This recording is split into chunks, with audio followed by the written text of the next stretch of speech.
Bonjour, bonsoir à toutes et à tous. Aujourd'hui, nous allons parler des jeux vidéo et de la diplomatie publique. La diplomatie publique est une notion qui définit les liens entre les populations et leur comportement dans les relations internationales par le biais des médias, réseaux, de la culture et des coutumes.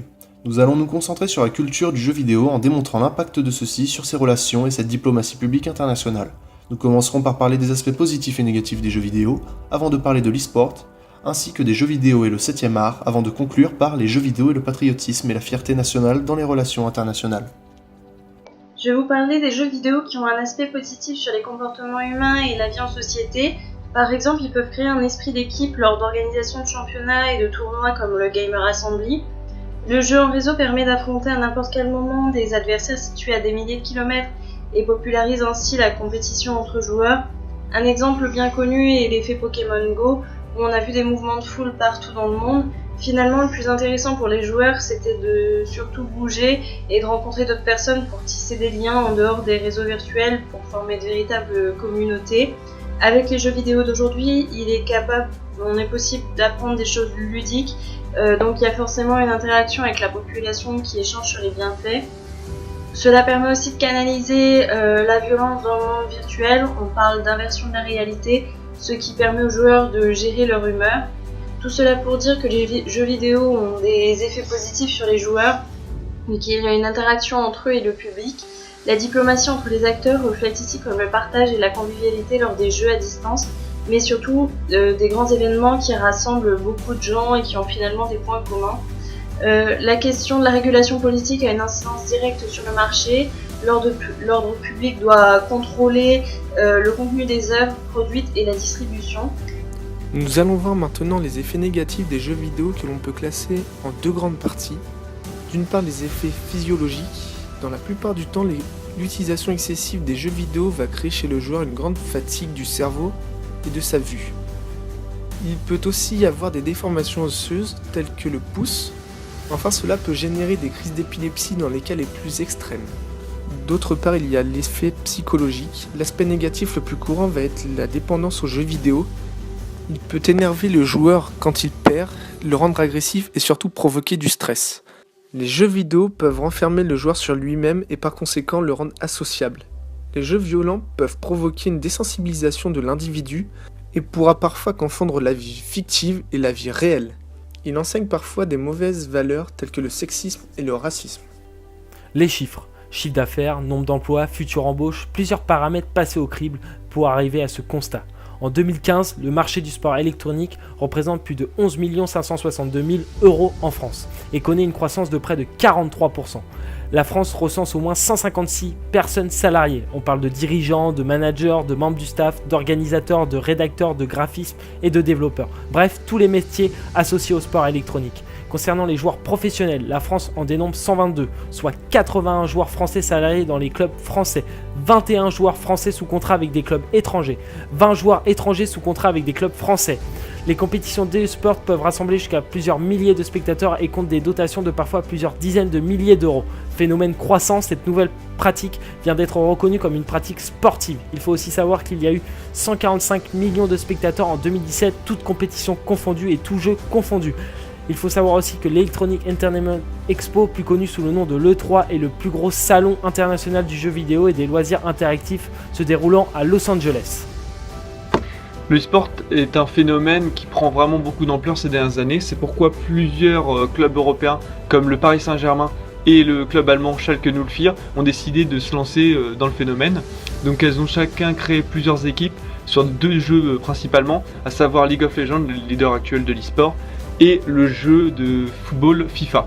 Donc elles ont un côté différents joueurs, elles ont vraiment pour ambition de gagner le plus rapidement possible les différentes compétitions avec leurs équipes.